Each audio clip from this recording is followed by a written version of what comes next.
In this lesson we're going to look at the classical experiment for the preparation of oxygen. Now to do that we're going to use this apparatus here.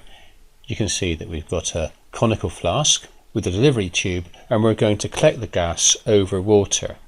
So what's going to happen here is that oxygen is going to be released, it's going to pass down the delivery tube and it's gradually going to fill the test tube, pushing the water out of the test tube. Okay, so how are we going to produce this oxygen?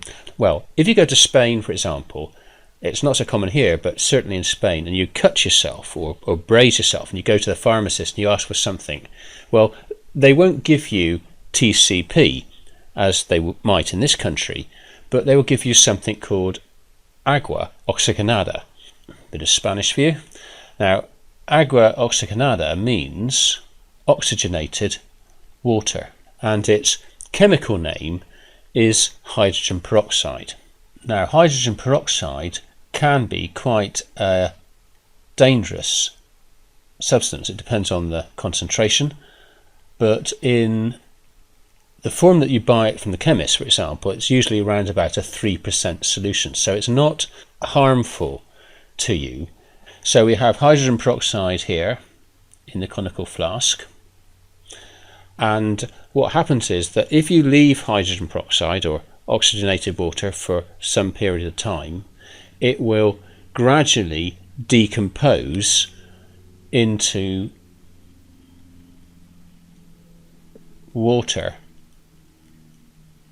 and oxygen. And let's write out the chemical formula for hydrogen peroxide. So you've basically got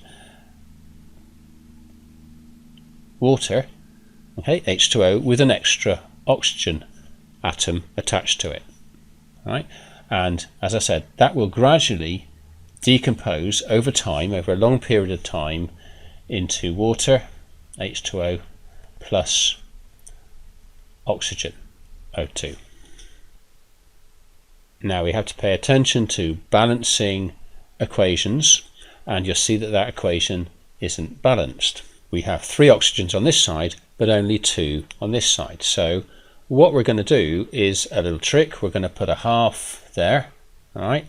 So that's half of an oxygen molecule, which is 1 oxygen atom. So now the thing's balanced. But of course you can't have half a molecule. So what we've got to do is multiply everything by 2.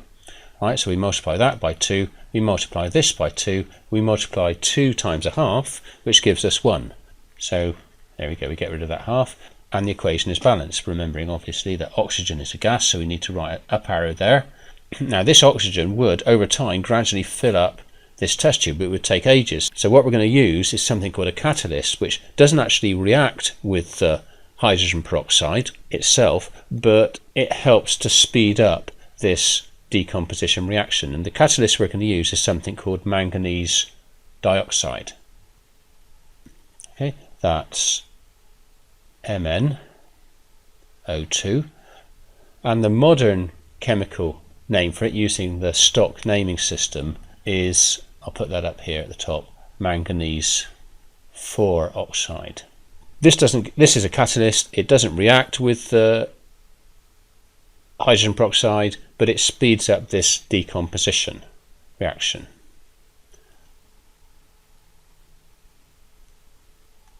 Okay, so oxygen will fill this test tube as soon as the manganese dioxide is added to the solution.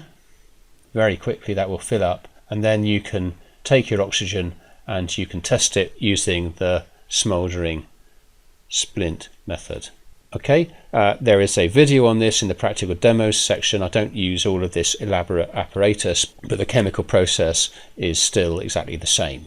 Okay, and this method is known as collection over water, and that's where you're delivering the gas using this upward delivery tube, and that then pushes the water out of the test tube.